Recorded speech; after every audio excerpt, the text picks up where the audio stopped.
ஒரு ஊர்ல அப்படின்னு சின்ன வயசுலேருந்தே நாம கேட்டிருக்க எல்லா கதைகளுக்குள்ளேயும் ஒரு கதாபாத்திரம், அதை சுற்றி நடக்கிற பிரச்சனைகள், அதுலேருந்து அது எப்படி மீண்டு வந்துச்சு, இப்படி தான் நம்ம கதைகள் எல்லாத்தையுமே கேட்டிருப்போம்.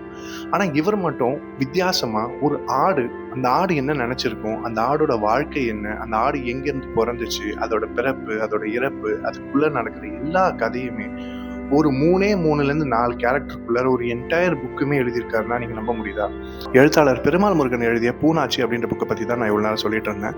ஸோ ஒரு நாளைக்கு 2 பேஜ்ல ஆரம்பிச்சு 5 பேஜ்னு 10 பேஜ்னு நீங்க ஒரு வாசிப்பு பழக்கத்தை ஏற்படுத்திக்கிறதுக்காக நிறைய பேர் சொல்லியிருப்பாங்க. ஸோ என்னோட சஜஷனும் அதுவாக தான் இருக்கும். ஏதாவது ஒரு புக்கை சூஸ் பண்ணுங்க. உங்களுக்கு கிடைக்கிற ஃப்ரீ டைம்ல உங்களுக்கு எப்பப்பெல்லாம் ஒரு மென்டல் பிரேக் த்ரூ வேணும்னு நினைக்கிறீங்களோ அப்போ ஜஸ்ட் அந்த 2 பேஜ் வந்து புரட்டி படிங்க. தப்பே கிடையாது. நீங்க திரும்பி திரும்பி அதே பேஜை 4 வாட்டி கூட படிச்சுட்டே இருக்கலாம்.